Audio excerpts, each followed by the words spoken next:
Tiap kekasih atau wali Allah memiliki keistimewaan dari makhluk Allah yang lain. Satu di antaranya, wali Allah asal Aceh yang bernama Abu Ibrahim Woyla. Banyak karomah atau keistimewaan yang diberikan Allah, terungkap semasa hidupnya. Simak tulisan ini. Dilansir dari Wikipedia. Abu Ibrahim Woyla merupakan seorang ulama pengembara yang berasal dari Aceh Barat. Di kalangan masyarakat Aceh, ia juga dikenal dengan nama Abu atau Tengku Ibrahim Keuramat. Ketika Abu Ibrahim Woyla meninggal, ribuan orang berkunjung untuk melayat selama 30 hari sebagai tanda bahwa ia sangat dihormati masyarakat.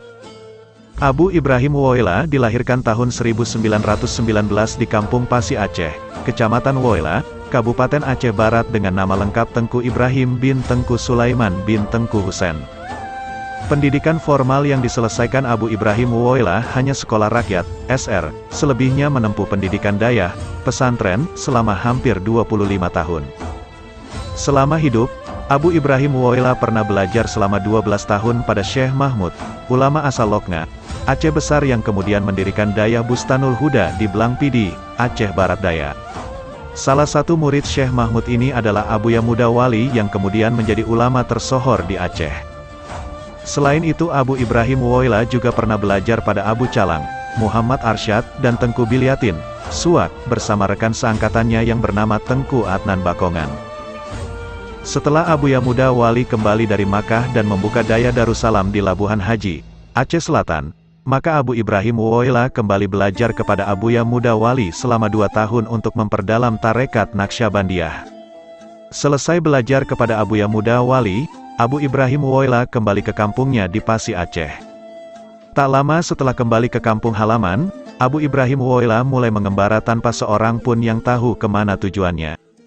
Menurut seorang menantunya yang bernama Tengku Nasruddin, Abu Ibrahim Woyla pernah menghilang sebanyak 3 kali selama hidupnya. Pertama sekali selama 2 bulan, kedua kali selama 2 tahun, dan ketiga selama 4 tahun. Setelah menghilang untuk ketiga kalinya, kemudian Abu Ibrahim Woyla kembali ke keluarganya dengan kondisi rambut dan tubuh yang tidak terurus. Karena kondisinya yang seperti itu, maka banyak orang yang menganggap kalau Abu Ibrahim Woyla sudah tidak waras lagi. Abu Ibrahim Woyla sejak kecil Abu Ibrahim Woyla dikenal sebagai sosok yang pendiam. Ia hanya berkomunikasi jika ada yang perlu disampaikan. Hal ini menyebabkan orang lain tidak berani menanyakan hal-hal aneh yang dilakukannya. Membagikan uang kepada anak-anak.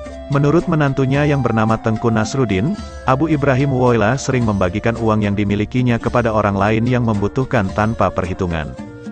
Kebanyakan yang menerima uang tersebut adalah anak-anak, terkadang ada anak-anak yang menerima Rp50.000, Rp20.000, atau bahkan hanya Rp1.000.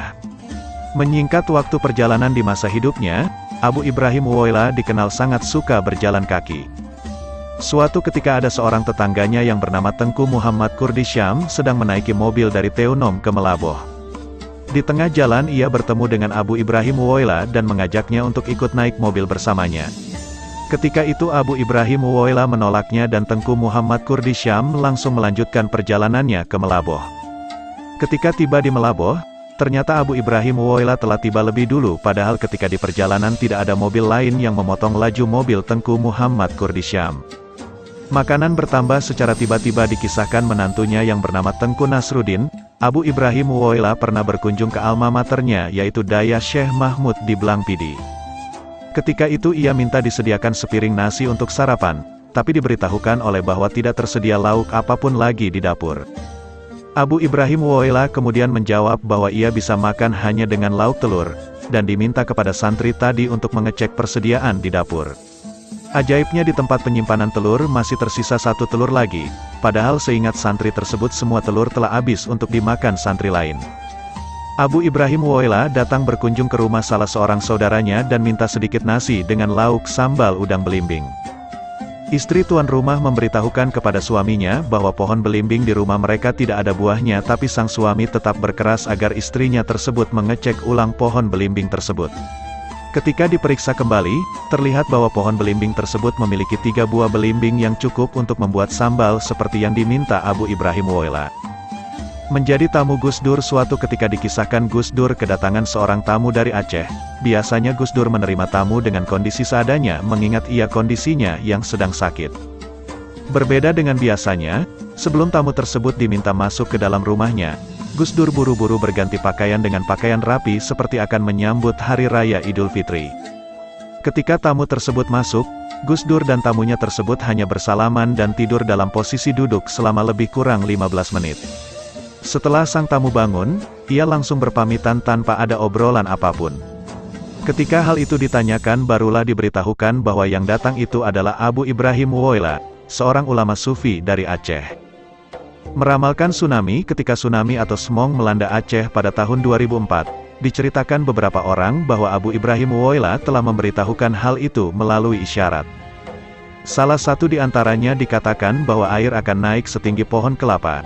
Hal ini dikatakan kepada salah satu muridnya yang bernama Mukhlis yang sekarang bermukim di Dayah Bustanul Huda atau Dayah Pulau Iye, Desa Dayah Baro, Calang. Cerita lainnya, 15 hari sebelum tsunami murid-murid Abu Ibrahim Woyla telah diperintahkan untuk menjauhi pantai. Abu Ibrahim Woyla wafat pada hari Sabtu, tanggal 18 Juli tahun 2009 pukul 16 waktu Indonesia Barat pada usia 90 tahun. Ia dimakamkan di Desa Pasi Aceh, Kecamatan Woyla Induk, Aceh Barat. Hingga saat ini, makam Abu Ibrahim Woyla masih ramai dikunjungi masyarakat sebagai tanda penghormatan kepadanya.